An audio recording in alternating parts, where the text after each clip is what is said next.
Shalom. Nous sommes dans notre émission Instant de grâce et ce matin nous allons parler de la grande injonction, sinon la grande moisson. En effet, lisons dans Matthieu chapitre 28, le verset 19 et 20. Jésus s'étant approché, leur parla ainsi. Tout pouvoir m'a été donné dans le ciel et sur la terre. Allez, faites de toutes les nations des disciples, les baptisant au nom du Père, du Fils et du Saint-Esprit, et enseignez-leur à observer tout ce que je vous ai prescrit. Et voici, je suis avec vous tous les jours jusqu'à la fin du monde. Bien-aimés, le Seigneur a donné une ordonnance à son Église, celle de la grande moisson, d'aller vers les nations, leur prêcher, leur parler de la bonne nouvelle du salut, d'enseigner les prescriptions que lui-même a transmises à l'Église. Mais il est à remarquer tristement que l'Église est réticente à aller vers les nations.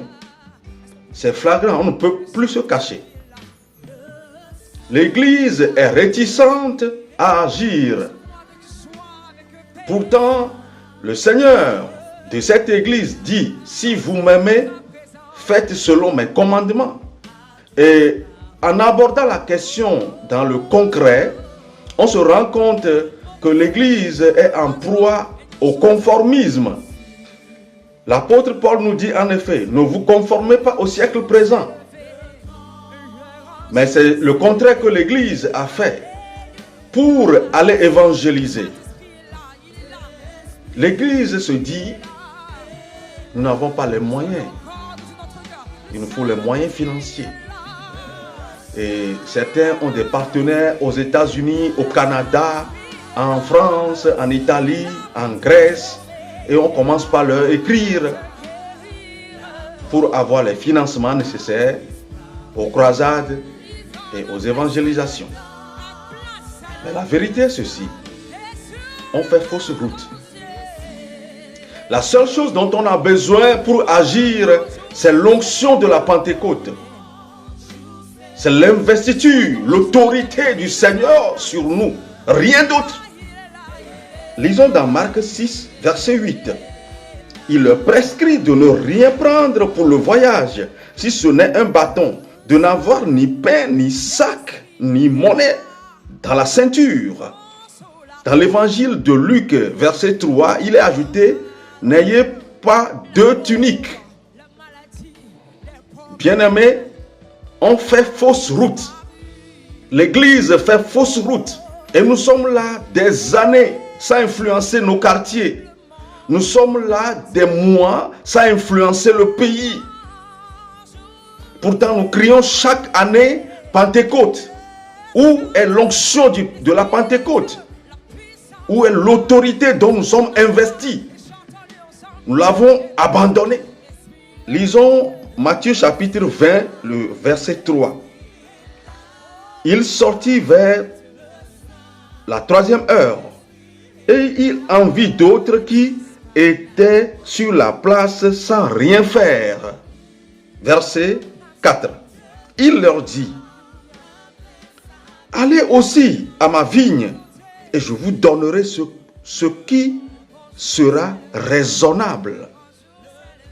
Allez aussi vers ma vigne et je vous donnerai ce qui serait raisonnable.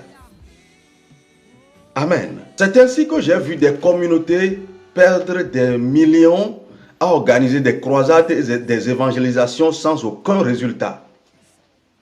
C'est une preuve évidente que ce dont nous avons besoin, ce n'est pas des millions pour organiser des croisades, mais l'autorité pour toucher les cœurs, l'autorité pour délivrer les âmes, pour briser les principautés et libérer les esprits.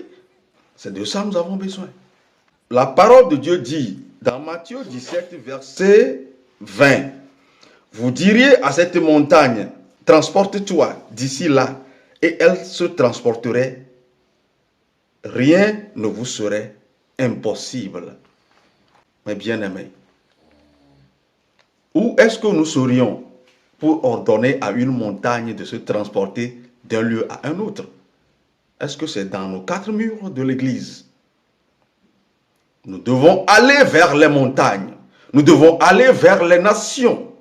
Luc 10, le verset 19 dit: « Voici, je vous ai donné le pouvoir de marcher sur les serpents et les scorpions et sur toute la puissance de l'ennemi, et rien ne pourra vous nuire. » Amen.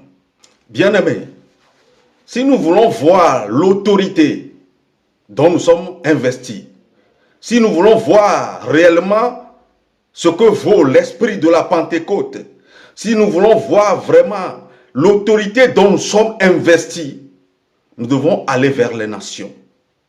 C'est en cela que nous verrons qu'aucun scorpion ne peut nous faire de mal, qu'aucun serpent ne peut nous faire de mal, que nous pouvons marcher sur toute la puissance de l'ennemi. Ce n'est pas en restant dans les quatre murs, comme des gens qui n'ont aucune autorité. Le pire ou le comble, c'est que quand nous étions encore des simples fidèles d'église, quand nous étions encore des simples diacres, on nous voyait dans les rues en train de prêcher tous les matins à 5 heures. Mais depuis que nous sommes devenus des docteurs, depuis que nous sommes devenus des apôtres, depuis que nous sommes devenus des évêques, nous sommes trop grands pour évangéliser, pour parler de la part du Seigneur dans les rues. Pourtant, c'est la grande injonction. Il n'y a rien d'autre que ça. Ce matin, la parole de la grâce s'adresse à toi, apôtre, évêque, archbishop, docteur, prophète, diacre, simple chrétien, serviteur, servante de Dieu. Allons dans les rues.